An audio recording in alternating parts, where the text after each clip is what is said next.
महर्षि, एक प्रश्न बार बार आता है, उसमें हमें तो कोई संदेह नहीं है जो आपके सानिध्य में संत जन रहते हैं, बट बाहर जो जनसाधारण लोग जो ईश्वर को ही मानते नहीं है, जो दिव्य शक्तियों को जानते नहीं है माँ जी, तो हम आपसे इस पे प्रकाश चाहते हैं कि क्या सच में दिव्य शक्तियां होती हैं, चमत्कार होते हैं एवं उनका प्रभाव होती, सिद्धियां होती हैं? हाँ, दिव्य शक्तियां होती हैं, दिव्य चमत्कार होते हैं, उनका प्रभाव होता है, पर उसके लायक हम हो जाएं तभी हम देख पाएंगे ना, हमारी सामर्थ्य हो जाए। अभी क्या है कि हमारे पास जितनी आध्यात्मिक शक्ति होगी उतने ही हम दिव्यता को देख पाएंगे। जैसे अध्यात्म में उसकी स्थिति भगवत स्वरूप में तन्मय है, तो जितने बड़े महापुरुष हैं, प्रहलाद जी, नारद जी, अंगिरा जी, बड़े बड़े, वो महापुरुष उसके सामने आएंगे, बात करेंगे, वो उनसे बात करें, पर यही बात हो रही है, आप सुन थोड़ी पाओगे, क्योंकि आपकी श्रवण इंद्री पार्थिव विषय में लगी हुई, उसकी योग्यता नहीं आई है। ऐसे ही जितनी भी दैवी शक्तियां हैं, पहले हमारे अंदर दैवी सद्गुण आवे और हम उनके सिद्धांत से चलें, फिर उनके मंत्रों का जाप करें, तो हमारे अंदर वो शक्ति जागृत हो जाएगी। अगर हमारे अंदर शक्ति नहीं तो हमें सब ड्रामा लगेगा, सब हमें नाटक लगेगा कि हमें क्यों नहीं दिखाई देता। तुम्हारा आध्यात्मिक शक्ति विषयों के भोग में नष्ट हो चुकी है, तुम्हारे अंदर सामर्थ्य नहीं रह गई। जो विषय चाहता है तुम्हें रौंद देता है, अब तुम दिव्यता को कैसे अनुभव कर पाओगे? उसके लिए तो भागवतिक शक्ति से संपन्न होना पड़ेगा, तभी तो उस दिव्यता को जान सकते हो। तो मंत्र हैं, उनकी सिद्धियां हैं, चमत्कार हैं, दिव्यताएं हैं, पर उसकी योग्यता आप में होनी चाहिए, देखने की तो है। मंत्र की शक्ति, दैवी चमत्कार तभी जब आप में दैवी सद्गुण हो। अब जो जितना पवित्र होकर जितना लक्ष्य किया उतना जान गया और उतने में ही वो प्रकाशित हो गया, तो वो झूठा नहीं है। ऐसा नहीं कहा जा सकता कि झूठ है, ऐसा नहीं, ये सब है, पर तुम कितना उसे स्वीकार। हमने अपनी आंखों से देखा कि एक जानवर की ऐसे टांग में किसान के अस्त्र लग गए तो उसे खून बह रहा था, तो एक बूढ़े बाबा है, गांव में वो प्रसिद्ध थे खून बांधने के लिए, ऐसे रज लिया और 2 मिनट ऐसे मंत्र बोले और ऐसे किया, बस केवल घाव था, एक बूंद खून बाहर नहीं निकला, एक बूंद। ये हम आंखों से, तो उन्होंने मंत्र सिद्ध किया है। तो ऐसे मंत्र शास्त्रों मंत्र हैं जो छोटे छोटे कार्यों की, छोटी छोटी बातों की सिद्धि, पर जब भगवत प्राप्ति का लक्ष्य होता है तो ये बड़ा लक्ष्य है, फिर इन सब छोटी बातों को स्वीकार नहीं किया जाता। ये उनके समीप जाने से स्वाभाविक हो सकता है, वो नहीं चाहेंगे, वो चाहेंगे यही कि आप सच्चिदानंद भगवान में लगे। पर आपकी जो कामना है, तो कल्पतरु भगवान की आराधना करते तो उनके प्रभाव से हो सकता है आपकी कामना पूर्ण हो जाए।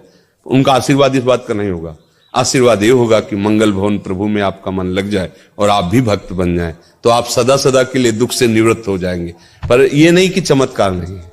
हमने देखा एक अयोध्या से संत आए हुए थे, बड़ा प्रभाव उनका, बहुत लोग साथ, वो हनुमान जी की उपासना करते थे, तो आए हमारे पास भी आए। तो उस समय हमारी होगी 17-18 वर्ष की अवस्था। तो संतों को बड़े गौर से देखना, क्योंकि संत मार्ग में चल रहे थे, तो एक एक बात देखना, कैसे उठते, कैसे बोलते, कैसे चलते, उनकी चेष्टा कि ऐसे संत। तो वो नजदीक आए और उनका कि आप क्या साधना करते? जय हो गुरु जी, आपकी जय हो। हमसे बड़े अवस्था में भी थे, वो बड़ी भीड़ उनके साथ। तो हमारे गुरु जी ने बताया नाम जप करो, ऐसे ऐसे कुछ यौगिक साधन करते हैं, चमत्कार कुछ। हमने तो इसका परिचय लिया, हम तो जानते ही नहीं। ऐसे किया, केवड़ा की सुगंध छा गई और लोगों से पूछे और कौन सी चाहिए? चमेली। ऐसे किया, पूरे वातावरण में चमेली। ये मतलब कहानी नहीं है, ये हम प्रत्यक्ष में देखा है। ऐसा पानी लिया, कौन से जूस आप पीना चाहते हैं, कौन सा शरबत, ऐसे रखा दे दिया, आप पियो, जो जूस बोला वही जूस। आखिरकार प्रकृति परमात्मा से ही तो है, तो प्रकृति का परिवर्तन परमात्मा मंत्र से क्यों नहीं हो जाएगा? जो परिवर्तन, खंबे से भगवान निकल पड़े कि नहीं निकल पड़े? खंबे से ही तो निकल पड़े।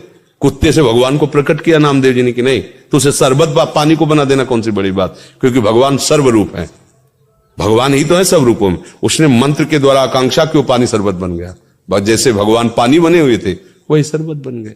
पर यह खास बात नहीं है। हमारा मन प्रभावित नहीं हुआ।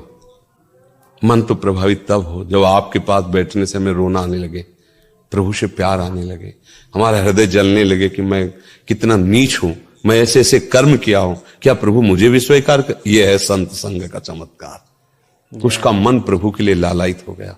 प्रभु इतने प्यारे लगने लगे कि सारे विषय खारे लगने लगे, संसार का सुख उसको बमन की तरह लगने लगा। ये अवास्तविक संतों के संग का ये चमत्कार। बल्कि ऐसा नहीं है कि सब झूठा, ऐसा नहीं है, चमत्कार हैं। तो अब ये तो नहीं है कि मंत्रों में शक्ति नहीं, ऐसा नहीं है। और ये आप तो बचपन से इस मार्ग पे चल रहे हैं, अभी आप वृंदावन प्रेम उपासना में हैं, तो आपके साथ भी ऐसी कोई अनुभूतियां हुई या बहुत सी शुरुआत में ही प्रारंभ हो गया था इस मार्ग में। तो जब चले ना, पर क्या था कि गुरु कृपा से बचपन में ही हमें समझा दिया गया था कि जिसका लक्ष्य भगवत प्राप्ति है, छोटे मोटे चमत्कारों में गोस्वामी जी तुलसीदास जी की चौपाइयां हैं कि जिस समय कोई साधक परमार्थ पथ में अग्रसर होता है तो इंद्रिय द्वारों पर बैठ जाते हैं उसके देवता साक्षात आकर के, अलग अलग देवता जो इंद्रियों में विराजमान, और वो माया का वही आकर्षण उसके पास पहुंचाते जिससे वो भ्रष्ट हो जाए। तो उपासक सावधान रहे, उस समय जब चढ़ाई पे चढ़ रहा है परमार्थ की, तो उसे भ्रष्ट करने के लिए देवता आते हैं, दैवी शक्तियां आती है।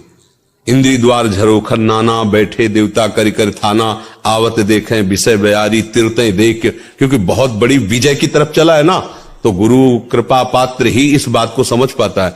फिर इसके बाद जो आती है वो फिर सिद्धियों का खेल आता है। बोले परम सयानी बुद्धि हो, उधर देखना भी नहीं, उधर अगर देख लिया तो तुम्हारा इन्हें अनहित हो जाएगा, अर्थात भगवत प्राप्ति के मार्ग में आपके बाधा खड़ी हो। तो कौन बाधा स्वीकार करेगा जो भगवत मार्ग में चला है? ऐसा नहीं कि अनुभूतियां नहीं होती कि अब इस समय ये सिद्धि आ गई है, अब इस समय ये सामर्थ्य आ गई, पर उसे हटाते हुए, जैसे तैराक पानी को हटाते हुए आगे बढ़ता जाता है, फिर वो पार हो जाता है, ऐसे ही उपासक सब बाधाओं को हटाते हुए फिर एक स्थिति ऐसी आती है जहां से कोई विचलित ही नहीं कर सकता है। अब वहां इन सब का प्रवेश ही नहीं सिद्धियों का। इसीलिए बड़े बड़े जो भगवत प्रेमी महात्मा है, आप उनमें कोई सिद्धि नहीं देखेंगे, बाहरी, वो तो बिल्कुल जन साधारण की तरह उनका जीवन है, पर वो असाधारण तत्व में निरंतर स्थित रहते हैं। तो ये जो चमत्कार है, प्रकाश है, ये कई तरह का होता है। एक होता है भगवत आराधना से, एक लिमिट है, बस उतनी आराधना, उसका वही उतना चमत्कार। एक होता है भूत प्रेतों की आराधना से, देव यक्ष गंधर्व यक्षिणी आदि सिद्ध कर लेना, उसे भी होता है। तो आपके मन की बात क्या हो, चमत्कार पर मान लो यक्षिणी सिद्ध है और अभी कहे कलकत्ता ले चलो 1 सेकंड में, तो 1 सेकंड में पहुंचा देगी। आपको लगेगा तो भगवान साक्षात, अभी तो वृंदावन में थे, कलकत्ता आ गए। शराब न पियो, पराई बहन बेटी की तरफ गंदी दृष्टि मत करो, मांस अंडा मत खाओ, और रामकृष्ण हरि जो नाम तुम्हें प्रिय लगे करो। अगर तुम दूसरों को सुख देने वाले न बन जाओ तो बता देना। ये सब जो बातें हैं चमत्कार की, ये सत्य है, इसमें हम संशय नहीं करते, क्योंकि आप मंत्रों के द्वारा, साधना के द्वारा आप कुछ भी कर, पर ये टिकाऊ चीज नहीं है।